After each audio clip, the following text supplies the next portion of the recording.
We are continuing to read A Kitchen in the Corner of the House. This is page 191. We just read about Badi Gigi and Gigi's food war. Here is an episode where Gigi falls sick. वो बीमार पड़ जाती हैं, बेहोश हो जाती हैं. बेहोशी से पहले उनको यही चिंता है, ज़मीन पर गिरते गिरते भी वो इधर उधर सर पटक के चिंता यही कर रही हैं कि मेरी कोई बहू मेरे पास नहीं है, वो बड़ी जीजी कब्जा कर लेंगी. उन्हें वो चुड़ैल भी बोलती हैं कि वो किचन पे कब्ज़ा कर लेगी. और जब उनकी तबीयत थोड़ी संभलती है तो उस समय भी वो उठ के पहला सवाल जो पूछती हैं वो यही पूछती हैं कि शाम को खाना क्या बनेगा, क्या तुम लोगों ने बदल दिया, क्या तुम्हें लगा मैं मर जाऊंगी. तो उनकी जो सत्ता है वो किचन तक ही सीमित है और उस किचन की सत्ता छीनने का भय जो है मृत्यु से भी बड़ा लग रहा है. My sari, give me another sari, she said. और बेहोशी में वो साड़ी भी गंदी कर चुकी थी, तो अब वो कह रही है मेरी एक दूसरी साड़ी मुझे दो. कुसुमा opened Gigi's wardrobe and took out a green sari, a green underskirt and a pale yellow choli. She placed them by Gigi's bed. Gigi turned to her head to see. She asked in a feeble voice, "Where are my bangles?" Meenakshi opened the bangle box to take out some green glass bangles. कुसुमा जो है ने जीजी का wardrobe खोला. सबसे छोटी बहू है ये. जीजी का अलमारी खोली, वहाँ से एक हरे रंग की साड़ी निकाली, हरे रंग का पेटीकोट निकाला, पीले रंग की चोली निकाली और वो सब जीजी के बिस्तर पे उसने रख दी. जीजी ने सर पलट के देखा. उसने बहुत ही कमज़ोर सी आवाज़ में पूछा, मेरी चूड़ियाँ कहाँ हैं. मीनाक्षी ने उनका बैंगल बॉक्स खोलकर उसमें से कुछ हरी कांच की चूड़ियाँ भी निकाल के रख दी. They close the door and remove Jiji's clothes. उन्होंने दरवाज़ा कमरे का बंद किया, जीजी के कपड़े चेंज किए. Her body was like a fruit that has past its full ruddy ripeness and is now wilting. उनका शरीर अब कैसा है, जैसे एक पका हुआ फल जब अपनी प्राइम से निकल जाता है यानी पक चुका है तो वो विल्ट करने लगता है, मुरझाने लगता है. तो ऐसी झुर्रियाँ पड़ी हुई हैं शरीर पे. Upon the backs of her wizened hands the veins stood out. उनके हाथों के पीछे यानी हथेली के पीछे जो हाथ होता है उसमें नसें दिख रही हैं. Veins stood out. Heavy lines ran along the palms. और गहरी गहरी लकीरें हैं जो उनकी हथेलियों पर बनी हुई हैं. There were scars of child birth on her lower abdomen. पेट में बच्चे पैदा करने के स्कार्स हैं. As if she had been deeply ploughed there. ऐसे लग रहा है जैसे उनको वहाँ पे खोद दिया है. 14 बच्चों को जन्म दिया है उन्होंने. तो पूरे पेट पे स्कार्स ही स्कार्स हैं. हर प्यूबिक हेयर वाइटन्ड हंग इन विस्प्स. बूढ़ी हो चुकी हैं, उनका प्यूबिक हेयर जो है वो भी सफ़ेद हो चुके हैं. Buttocks and thighs once rounded now shrunken hung loose with deep creases. और उनका सारा शरीर जो है वो ढीला पड़ चुका है, श्रिंक कर रहा है, लूजली हैंग कर रहा है. The upper part of her inner thigh was like withered and blackened banana skin. और उनकी इनर थाइज़ का जो अपर पार्ट है वो बिल्कुल काला हो चुका है, जैसे केले की स्किन जो है पकने के बाद सूख जाता है तो काले पड़ जाती है. ड्राई निपल्स हंग लो लाइक रेजिन्स. और उनके निपल्स भी बहुत नीचे तक लटक चुके हैं और ऐसे जैसे किशमिश की जैसे से हो गए हैं. On her neck were dark lines caused by heavy gold chains. गले पे उनके भारी भारी चेन पहनने से बड़ी बड़ी काली लकीरें बन चुकी हैं. A wide polished scar as if she were going bald shone at the lower edge of her center parting where the gold band with its heavy pendant had constantly pressed. और sir पे एक चौड़ा polished scar सा बन गया है जहाँ वो गंजी हो रही हैं. और वो क्यों? It shone at the lower edge of her centre parting. दिख रहा है पीछे से क्योंकि वहाँ पे सोने की भारी भरकम पेंडेंट वो अक्सर पहनती. माथे पे टीका पहनते हैं मारवाड़ी परिवारों में, तो वो बहुत मोटा सा भारी भरकम उन्होंने पहना है. इससे अब उनके बाल जो हैं वो वहाँ से उड़ गए हैं, गंज दिख रही है. A body that had lived. इस शरीर को देख के हम ये कह सकते हैं कि ये वो शरीर है जिसने जीवन जिया है. A body that had expelled urine, faces, blood, children. ये वो शरीर है जिसमें से क्या कुछ नहीं निकला है. पेशाब है, पॉटी है, खून है, बच्चे भी हैं, और body with so many imprints. और ये शरीर है, इसने जो ज़िंदगी जी है उसके सारे निशान, इम्प्रिंट्स जो हैं वो यहाँ इस शरीर पे नज़र आ रहे हैं। As soon as the sari was on, Radha Bhabiji combed Gigi's hair and plaited it with a dark string finished with colored tassels.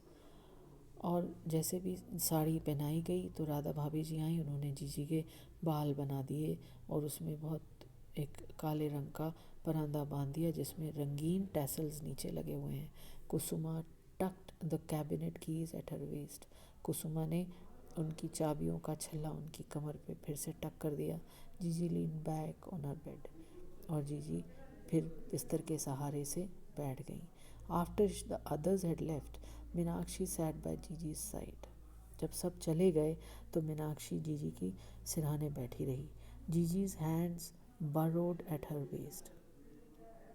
जीजी के हाथ अपनी कमर में घुसे पड़े थे।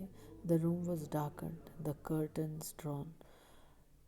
कमरे को अंधेरा कर दिया था, पर्दे खींचे हुए थे। जीजी began to speak, और इस समय जीजी ने बोलना शुरू किया। Because of the medicines, her tiredness and the onset of sleep, her voice was deep, yet it seemed curiously weightless, as if it had roamed about in the wind and then returned. जीजी ने बोलना शुरू किया, और दवाइयों का असर तो था ही, थकी भी वो हुई थी और नींद भी उन्हें आ रही थी, तो ऐसे में उनकी आवाज़ बहुत गहरी हो गई, लेकिन फिर भी सरप्राइजिंगली आवाज़ ऐसे लगती थी जैसे बिल्कुल वेटलेस हो और हवा में घूमकर और लौट रही हो। और red skirt, what is it Jiji? My wedding skirt. बोलने लगी। लाल लहंगा। क्या कह रहे हो जीजी? लाल लहंगा भाई, मेरी शादी का। It was bright read with gold and silver decorations all over. उस पर सोने चांदी का काम था सारे तरफ। 12 गोल्ड बैंगल्स, 12 सोने की चूड़ियाँ, 2 नेकलेसेस, 2 हार, ear studs and pearls and red and green gemstones, कान के टॉप्स रेड में और ग्रीन जेमस्टोन्स में। Another set of ear studs in coral, एक और कोरल के रंग के लाल रंग के जेमस्टोन्स का सेट भी था। 5 sovereign worth of centerpiece to the gold headband, 5 sovereigns worth यानी 5 सिक्कों के बराबर का सेंटर पीस था मेरा गोल्ड का हेडबैंड, यानी सोने की जो सर पे पहनते हैं मांग टीका। अ सिल्वर की हुक, चांदी का छल्ला भी था। I was just 15 years old, मैं केवल 15 साल की थी। At the time of my विदाई, अपनी विदाई के समय पर। When my parents sent me to my new home, my mother spoke to me in my ears.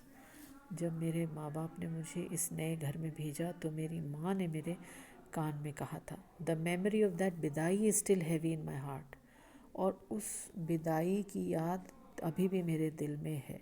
With her head covered, she leaned over me and held me to her. अपना sir cover किए हुए मेरी माँ मेरी ओर झुकी थी, मुझे अपने सीने से लगाया था, और her big nose ring was sharp against my face. उसकी नथ जो है वो मेरे चेहरे से चिपक गई थी, चुभ रही थी।